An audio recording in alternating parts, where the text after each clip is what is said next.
Assalamualaikum warahmatullahi wabarakatuh.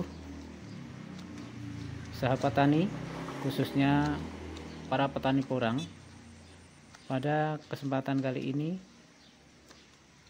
saya akan menemui Pak Wajib, yang mana Pak Wajib ini merupakan salah satu ahli porang Kabupaten Ponorogo, dan Pak Wajib ini merupakan ketua kelompok porang Jaya Suko Kabupaten Ponorogo.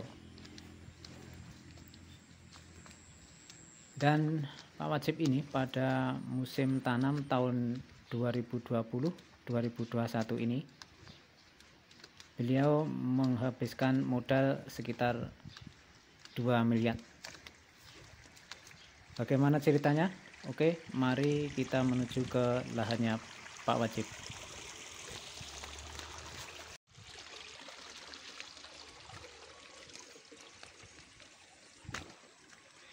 Oke, kita menuju ke lahannya Pak Wajib ya, dari Kecamatan Suko, Kabupaten Ponorogo.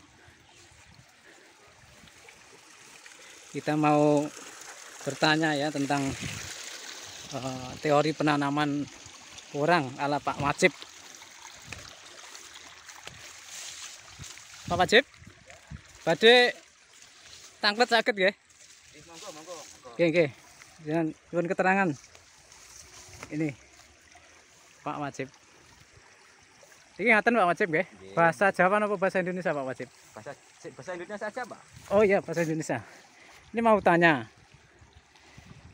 Ini tanaman porang punyanya kelompok ya? Apa punya Pak Wajib?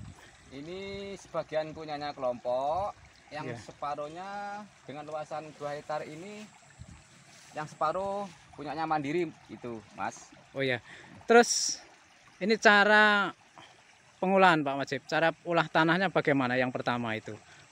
Olah tanahnya. Itu dicangkul dulu apa di bagaimana? Tolong diterangkan Pak Wajib. Ini karena luasan terlalu lebar, intinya untuk awal tanam atau pengadaan lahan kita pakai traktor yang besar itu, yang singkal. Jadi kalau kita pakai yang singkal, tidak rotari intinya. Kalau traktor kan kedalaman bisa mencapai 30 sampai 40 cm dari permukaan tanah. Dan akhirnya tanah itu terbentuk tanah yang bisa maksimal. Jadi bisa gembur nantinya di kedepannya gitu. Terus setelah tanah digemburkan Pak Wajib, terus langkah selanjutnya bagaimana? Ini nanti kita bikin gulutan dengan ukuran yang sama. Itu berkisar 130 cm dengan kita perhitungkan dengan isi umbi dengan jajaran 3 umbi itu. Oh, tiga biji ya? Ya, 3 Ini biji untuk satu gulut itu. Terus yang memanjangnya terserah panjangnya berapa. Jadi tinggal mengalihkan dijejer 3, terus nanti lari 50, terus 3 lagi 50, 3 lagi itu 50 cm ini. Iya. Rasa juga kan itu. Terus menurut Pak Wajib, bibit yang paling bagus untuk ditanam itu yang seperti apa Pak Wajib? Kita harus mengenali bibit yang paling bagus. Berarti kita harus mengenali kalau bibit itu harus berbentuk agak kental, atos intinya. Di atas. Jadi bibit itu benar-benar akan tumbuh tunas yang subur. Dan akhirnya akan membentuk tunas, dan selanjutnya ke pembentukan batang dan daun itu lebih sehat di nantinya gitu. Oh iya. Terus pemilihan bibit itu waktu bulan berapa Pak Wajib? Itu kalau kita dari pengalaman kita, bibit untuk pemilihan itu di bulan 7, 8. Tapi kalau masih kebagian kita pilih di bulan 9. Oh. Tapi di bulan-bulan itu kita sudah sulit untuk mencari bibit yang baik intinya, yang bagus, karena sudah itu untuk peminat tanam porang itu sudah membeli semua kira-kira gitu. Iya. Terus untuk pupuknya Pak Wajib, pupuk awalnya seperti apa? Kita Pakai apa ini? kasih pupuk awalnya dari kompos. Kalau memang tidak sempat kita fermentasi ya Tapi lebih bagus ya difermentasi, tapi sedikit saja untuk mencegah nantinya di bulan Januari atau bulan Februari yang ada curah hujan tinggi. Berarti untuk pupuk komposnya tidak usah berlebih, sedikit saja. Oh iya, Nanti pupuk ya. kita susul pupuk selanjutnya dengan pupuk organik itu. Sekitar kalau musim penghujan kemarin bulan Oktober, November sudah hujan Pak Wajib ya. Terus untuk pemupukan keduanya bulan apa Pak Wajib? Sekitar berapa bulan setelah tumbuh gitu? Atau ada tandanya mungkin? Kalau tandanya mau dipupuk seperti apa gitu? Mohon dijelaskan Pak Wajib. Kita kalau mau pupuk susulan, berarti kita pupuk kedua. Dari awal kan sudah kita pupuk pakai kompos. Berarti Iya. kita tambahkan pupuk susulan. Iya. Yang kedua, kita ambil dari pupuk granul. Granul. Yang bagus pupuk granul itu Pak Wajib ya. Pak Wajib sendiri pakai pupuk apa Pak? Mereknya apa gitu Kalau saya sejak 3 tahun yang lalu kita pakai punyanya granul dari NASA yang ukurannya satu sak itu 10 kilo. Kita aplikasikan ke tanaman.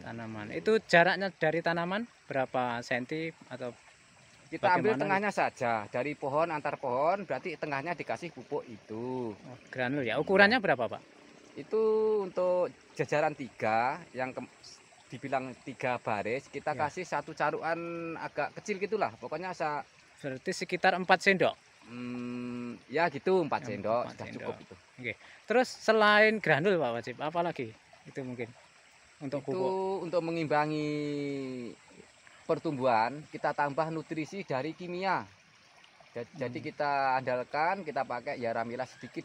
Jadi Oh. sepertiganya atau seperempatnya, jadi 10 kilo dibanding 10 kilo granul, kita tambah Yaramila dari kimia itu 2,5 kilo saja. Jadi seperempatnya dari pupuk granul itu. Oh iya. Biasanya Pak Wajib kalau musim penghujannya tinggi, curah hujan tinggi, itu kadang timbul jamur. Itu antisipasinya apa Pak?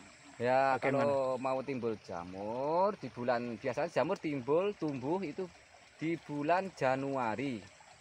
Berarti kita kasih pencegahan di bulan awal Desember. Oh, awal Desember. Mm-mm. Terus penjaganya pakai apa? Sudah membuat produknya untuk pencegahan jamur itu pakai Glio. Glio. Iya. Terus untuk tambahan pupuk pelengkap, pupuk cair mungkin. Ya, ini saya semprot juga sama VOC sama hormoniknya. Itu buat pembesar batang dan penebal daunnya. Itu kita pakai VOC sama hormonik juga dari NASA juga. Oh iya.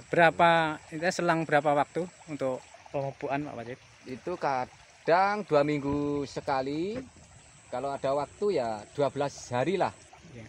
Kalau tidak ada waktu kadang-kadang ya 20 hari sekali. Itu tidak apa-apa. Itu Yang penting tadi ya, rutin. penyemprotan tadi ya. Ya, untuk penyemprotan kita. Terus biasanya Pak, panennya itu bulan apa itu untuk orang yang di Jawa ini, khususnya di Jawa ini?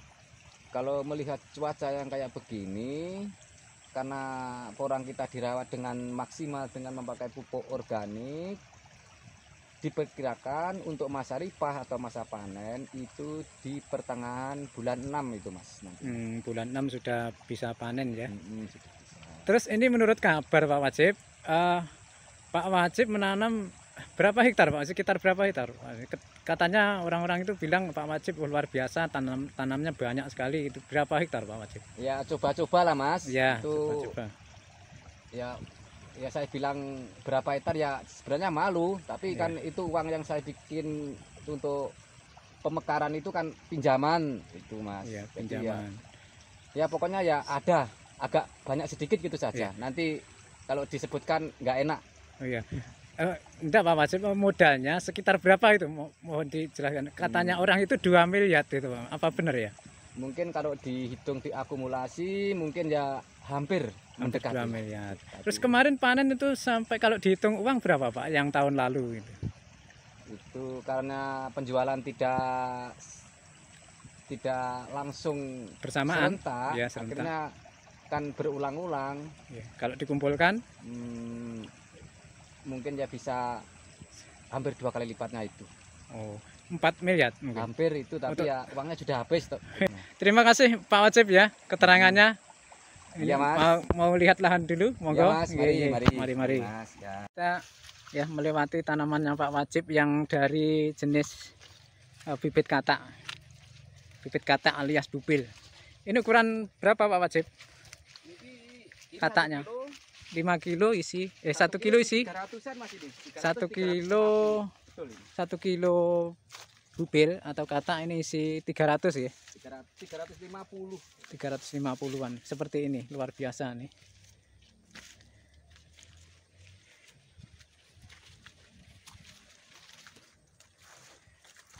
Ini perkiraan umbine sekitar berapa Pak jadinya? 4 sampai 5 on Mas. 4 sampai 5 on. Berarti nanti kalau dijual sekitar harganya ya 10.000 ke atas Pak. Ya sekitar itu. Ini berapa ini yang bibit katak ini berapa ribu perkiraannya Pak Wajib? Ini kita coba tanam sekitar 40.000, cuman sedikit Mas. Oh, 40.000 biji ya? Ya 40.000 biji. Luar biasa. Nih satu tempat ini, satu tempat itu 40.000 biji untuk kataknya.